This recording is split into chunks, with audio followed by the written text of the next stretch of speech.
Mom, can I have the crayons? Lily whispered, tugging at my sleeve the way she always did when she was trying especially hard to be good. I smiled and reached into my bag for the small pouch I never left home without: colored pencils, a travel-size activity book, 2 small fidget toys for Noah, and a handful of stickers shaped like stars. 7 years of motherhood had taught me that preparation was everything, especially at places like this. The Grand Meridian was the kind of hotel that made you lower your voice just by walking through the door. Crystal chandeliers hung from 30-foot ceilings. The carpet was so thick it swallowed sound. The restaurant inside, Terrace 60, was booked 6 weeks out on weekends and had a dress code that the hostess mentioned without looking up when she handed you the menu. My name is Rachel, I'm 37 years old, and I had spent the better part of the morning preparing my 2 children to be invisible in exactly the right way. Lily, who was 8, understood.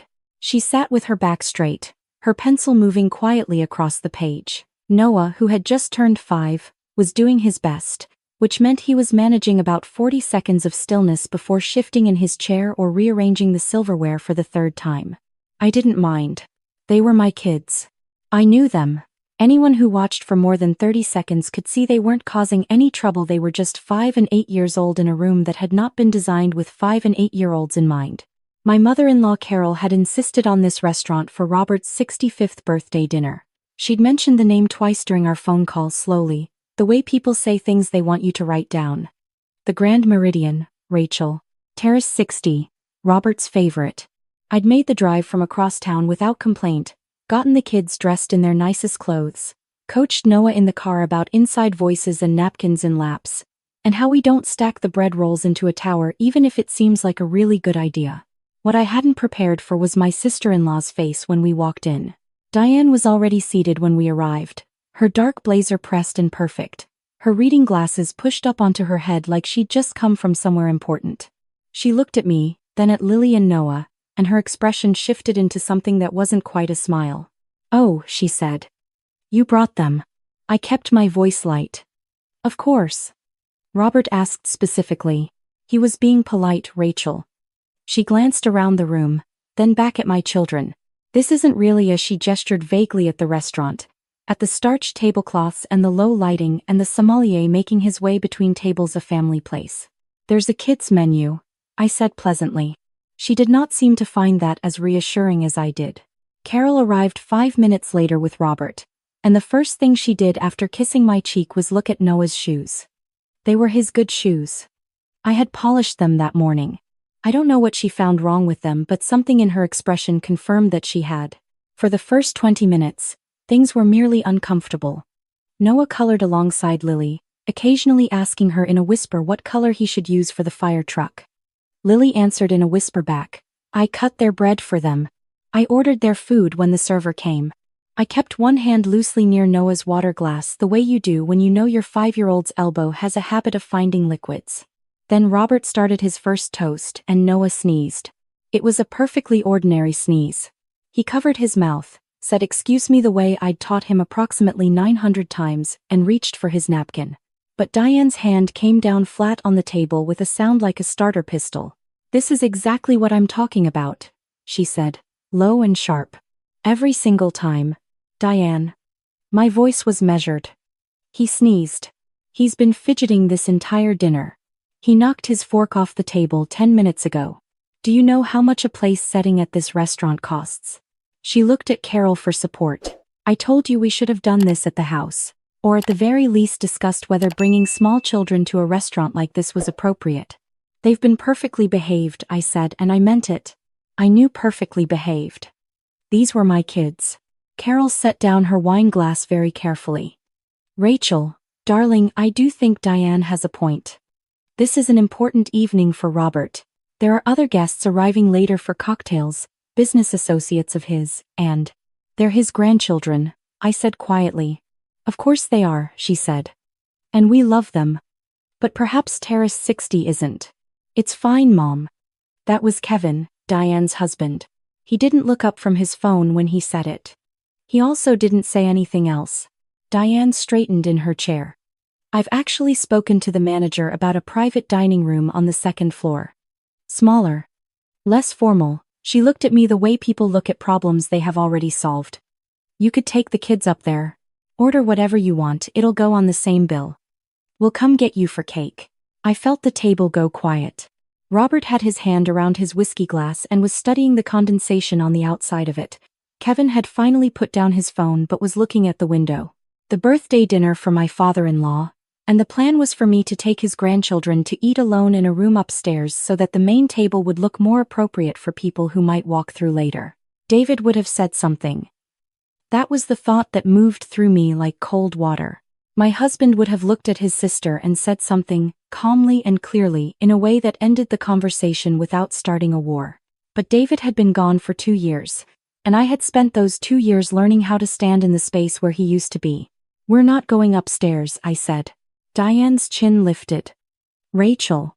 We're not going upstairs, Diane. They're not being disruptive. You are. I kept my voice low enough that it didn't travel. If the way my children exist in this room bothers you this much, I'm willing to leave entirely. But I won't tuck them away in a back room so your dinner looks more polished. I reached for Noah's jacket from the back of his chair and began to help him put it on. Lily had gone very still in the way she did when she was listening hard, her pencil hovering just above her coloring book, not quite touching the page. You're being dramatic, Carol said. Maybe. I picked up my bag. Happy birthday, Robert. I mean that. Robert finally looked up. He opened his mouth, and for a moment I genuinely thought he was going to say something. Then Carol put her hand on his arm, and he closed it again. I had Lily by the hand and was reaching for Noah when I heard someone say, "Behind me, Mrs. Calloway." I turned. The man standing near our table was somewhere in his mid-50s, silver-haired, wearing a navy suit with no tie. He had the kind of unhurried stillness that only comes from being very good at what you do for a very long time. Behind him, a younger woman in hotel uniform hovered slightly, the way staff hover when their manager is about to do something they weren't expecting. I'm sorry to interrupt, he said. My name is Thomas Hale. I'm the general manager of the Grand Meridian. He wasn't addressing the whole table. He was looking at me. I noticed you were about to leave, and I wanted to come over personally. Diane shifted in her chair. Is there a problem? Thomas Hale looked at her briefly. Not at all. Then he looked back at me. Mrs. Calloway, Rachel, if I may, you and your children are not going anywhere. Not if I have anything to say about it. He paused, and his voice changed slightly. Your husband was a friend of this hotel for many years. We don't forget that. The table had gone completely silent. I heard Carol set down her fork. I'm sorry, Diane said. What does that mean, exactly? Thomas clasped his hands behind his back, unhurried. It means that David Calloway was one of the first investors in this hotel's renovation 7 years ago. When we were in the process of restructuring, and the financing was uncertain, he came to us with a proposal. He believed in what we were building here. More than that, he paused, and his gaze moved to Lily and Noah with something gentle in it. He was specific about what he wanted. He said he was investing because he wanted a place in this city that his family would always be able to walk into and feel at home. I could not speak. He used to bring your daughter here, Thomas continued, nodding at Lily. When she was small enough to sit in the high chair by the window. He came on Saturday mornings, ordered the eggs, let her draw on the butcher paper they used to put on the kids' tables back then. The staff knew him by name. He smiled, and there was real warmth in it. He talked about you constantly, showed everyone pictures on his phone when Noah was born. Half my front desk staff knew your son's name before you ever set foot in this lobby. Noah looked up at me with the alert, uncomplicated curiosity of a 5-year-old. Daddy came here? He did, Thomas said, crouching just slightly so he was closer to Noah's eye level. All the time. He said the pancakes here were the best in the state. Which is a high bar. Noah considered this with great seriousness. They are pretty good, he decided. Someone at the table made a sound. I wasn't sure who. I was having trouble seeing clearly. I had no idea, I managed. He wouldn't have. Thomas said, straightening. That was his way. He didn't invest here to be recognized. He did it because he paused, choosing his words carefully. He said every city needs places where families actually feel welcome, not just tolerated. Welcome. He looked briefly and pointedly at the rest of my table. I want to make sure we're living up to what he believed we could be. The silence at the table was different now than it had been a minute before. Diane had stopped touching her wine glass. Carol's perfect posture had softened in some way I couldn't quite define. Robert was looking at the tablecloth, but his jaw was working, and I recognized that expression because I had seen it at the funeral, and once in the hospital parking garage when he thought no one was watching. David invested here? Carol said finally. Her voice had lost some of its certainty. Significantly, Thomas said. And quietly. I don't think he ever told his family. He mentioned once that he didn't want it to seem like he was. Thomas paused. I believe the phrase he used was keeping score. Robert made a sound that was not quite a laugh and not quite the other thing. He pressed the back of his hand briefly to his mouth. Thomas turned to me. I'd like to offer your family a table in our corner alcove. It has a bit more space for the children to move around, and there's a window with a garden view that your daughter will probably enjoy. I've also asked the kitchen to send out a few things. He looked at Lily. We still have the butcher paper, if you'd like it. Lily looked at me with an expression I recognized immediately, the careful, checking expression she'd worn since she was 6 years old, and learned that sometimes the answer to things like this was still no. I nodded at her, and the expression dissolved. Yes, please, she said. We moved to the alcove table, the four of us, and I held myself together through the transfer of menus and the filling of water glasses and Noah's focused negotiation with the server about whether he could have both the mac and cheese and the mini sliders. When everyone was settled and the server had gone, and it was just me and Lily and Noah with the window behind us and the garden lit up beyond it in the November dark, I reached into my bag and set the travel pouch in front of Lily the way I always did. And then I went to the restroom and stood at the sink with the water running and let myself cry for about 45 seconds because that was the amount of time I had. David had come here on Saturday mornings. He'd brought Lily when she was small. He'd watched her draw on butcher paper while I was presumably still asleep, or home with the baby, or doing some ordinary weekend morning thing I could no longer remember specifically. He'd invested in the place because he believed families should feel welcome. He hadn't mentioned it once. It was the most David thing in the world.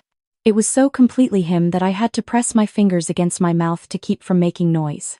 I splashed cold water on my face and went back to my children. Thomas Hale stopped by the table twice more during the evening, once to bring a small book of photographs the hotel kept, historical pictures of the renovation, and once because Noah had asked the passing server very politely whether the chef had a name, and apparently the chef had heard about this and wanted to meet him.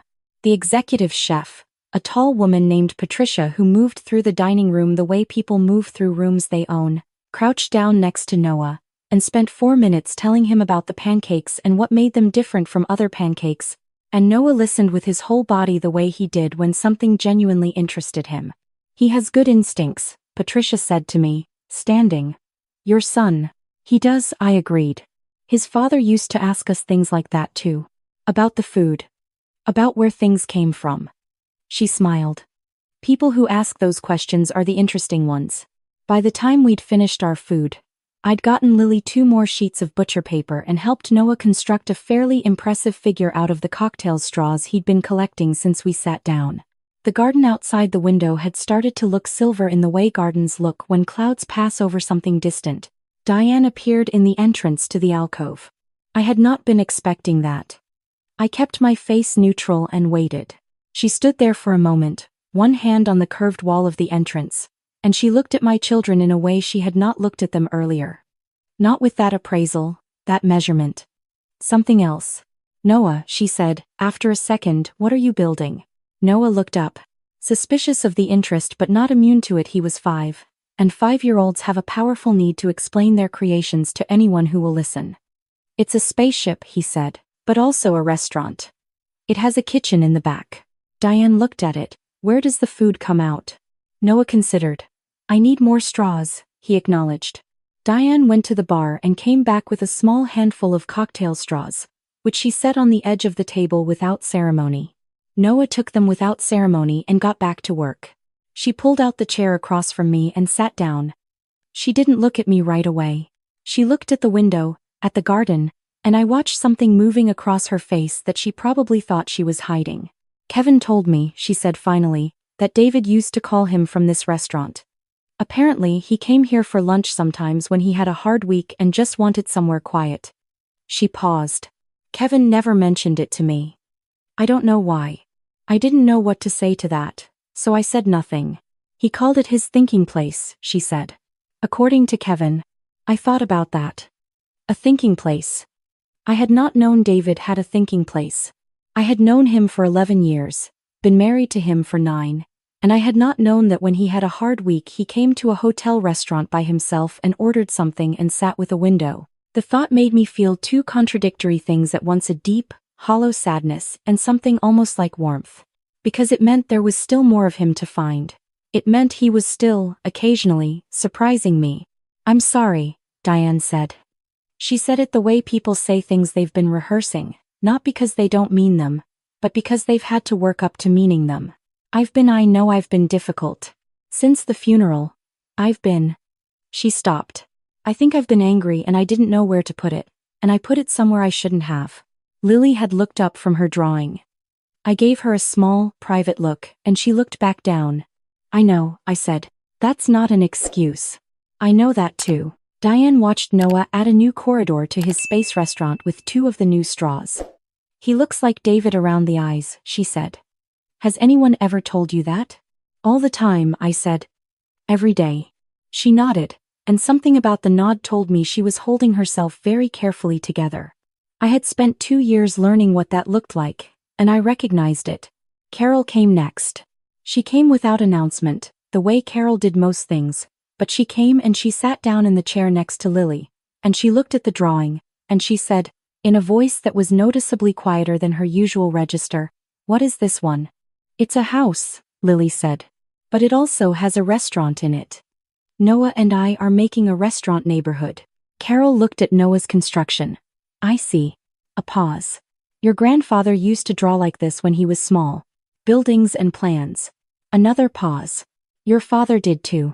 Lily looked up at her with the careful attention she gave to anything related to her father, collecting the details the way she collected the star stickers in her activity book. Carefully, one at a time. He did? He used to draw floor plans for houses he was going to build someday. He was 7, 8 years old, filling notebooks with them. Carol's voice had changed. It was slower now, more interior. He said he wanted everyone in the family to have their own room. He'd measured everyone's furniture, he had it all in his notebook. She made a sound that wasn't quite a laugh. He measured the dog's bed and put it in there too. Lily giggled. Carol looked surprised by the sound, and then slowly, genuinely, she smiled. Thomas found me once more before we left. As I was helping Noah into his jacket, he pressed a small envelope into my hand with the understated efficiency of someone used to giving things without making a production of it. From the archives, he said. Some photographs that belong to the renovation period. Your husband appears in a few of them. I thought your children might like to have them when they're older. I opened the envelope later, in the car, after both kids were buckled in and Noah was already halfway asleep against his window. 3 photographs, printed on hotel stationery. In 2 of them, David was in a hard hat at what must have been the construction phase of the renovation, standing with Thomas and 2 other men I didn't recognize, all of them in mid-conversation, papers spread on a folding table. He looked younger, maybe 31 or 32, still wearing his work tie but with his jacket off, gesturing at something on the plans. The 3rd photograph was smaller, candid. David sitting at a table by a window, a different window than the one we'd sat at tonight, but the same restaurant, the same light with a cup of coffee and a newspaper, and Lily in a high chair beside him. She was maybe 18 months old. She had his newspaper in her hand and was systematically trying to eat it. He was watching her with an expression that, even in a slightly blurry photograph taken without his knowledge, was absolutely unmistakable. I sat in the parking garage for a while before I started the car. Lily had fallen asleep too by then, her head tipped sideways, still holding her last sheet of butcher paper in one hand. The drawing she'd made at dinner, a house with a restaurant in it, and a row of small figures standing outside a tall one, 2 medium ones, a small one, and next to the small one, slightly separate but clearly still part of the group, a figure that was just an outline. A placeholder. The way children draw people who are present in the story even if they're not in the room. I drove home through streets I knew by heart, and I thought about thinking places and floor plans for houses with enough room for everyone, and the particular kind of love that shows itself mostly in what it quietly builds rather than what it says. 1 year later, Terrace 60 became our Friday place. It started tentatively at dinner in February, cautious, everyone on slightly unfamiliar behavior. Carol arrived with a small gift for Noah wrapped in paper he was allowed to tear, which was a departure from her usual standards and which Noah took to immediately. Diane brought her laptop and showed Lily something architectural photographs, I think, buildings from around the world, and they sat together for 20 minutes while the adults talked. Robert told a story about David at 13, something involving a neighbor's inflatable pool and a chain of events that ended with a formal apology letter Robert had made him write, and everyone at the table laughed, including me, and it was the first time in 2 years that laughing about David in front of his family had felt like the right shape of thing rather than the wrong one. By May, the Fridays had a rhythm. Thomas would nod when we came in, and we'd be shown to the alcove table with the garden window without having to ask. Lily had graduated from butcher paper to bringing her own sketchbook, and Patricia the chef had started occasionally sending out an extra dessert for the table with a note explaining what was in it, a teaching thing, informal, the beginning of what became. By August, a once-a-month Saturday where Lily and Noah were allowed into the kitchen to watch the prep team work. Noah's interest in the kitchen was encyclopedic and logistical. He wanted to know where the food was stored, how it got there, who ordered it, how much of it there was. Patricia called him the auditor, which he accepted as a compliment because he didn't know what an auditor was and nobody told him. Lily drew everything. The equipment, the staff, the way the light came through the small kitchen windows in the late afternoon. She had 14 pages of kitchen drawings by September, organized by date because she was her father's daughter. Carol, who had come to 2 of the Saturday kitchen visits on the pretext of dropping something off and somehow stayed both times, mentioned in passing in October that she had been looking up some cooking techniques. She said it casually, the way she said things she didn't want to be cross-examined on. I did not cross-examine her. I mentioned that Patricia had suggested a class on pastry for beginners that the hotel was running in the fall, and Carol said she'd seen the flyer, and we left it there. She signed up 2 weeks later. She didn't mention it until she showed up to the first session, apron in hand, in a kitchen where her granddaughter was already waiting with her sketchbook open to a fresh page. Robert gave a speech at Thanksgiving, short, not his usual mode, in which he said that the year had given him more of David than the 2 years before it combined, and that he suspected David had planned that from the beginning, because that was how he operated, quietly and ahead of schedule. And Robert was, as always, several months behind in figuring it out. Diane laughed and pressed her face briefly into Kevin's shoulder. Noah asked if he could be excused to get more rolls. I said yes. Thomas called me in December with something he'd found during a storage room clearance. A folder David had left on one of the early planning meetings, notes in the margins of the hotel's renovation proposal, questions and suggestions in his handwriting. On the inside cover, he'd written a date and a sentence. The date was the month before Lily was born. The sentence read, "This is the kind of place I want them to know." Thomas made a copy for me and kept the original in the hotel's collection, in the small framed history display near the entrance. A photograph of the renovation team, and below it, a brief paragraph, and below that, in a simple frame, the note card. I took the kids to see it on a Tuesday when the restaurant was quiet. Lily read it twice, slowly. Noah read it once and asked what renovation meant, and I told him, and he nodded with the air of someone filing information for future use. On the way out through the lobby, he stopped at the front desk where a young woman was sorting mail, and in his best inside voice, he asked if she had known his dad.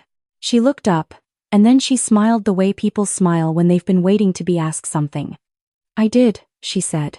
"He used to bring me a coffee from the cart out front on cold mornings when he came in for meetings. He remembered I didn't take sugar." Noah thought about this. "That's a good thing to remember," he said. "It is," she agreed. He was good at the small things. We walked out into the December cold, the 3 of us, and Lily took my hand without being asked the way she sometimes did, and Noah walked slightly ahead talking to himself about the small things and the large things and whether remembering someone's coffee order was technically a small thing or secretly a large thing in a small thing's disguise. I didn't have an answer for him, but I thought he was probably onto something.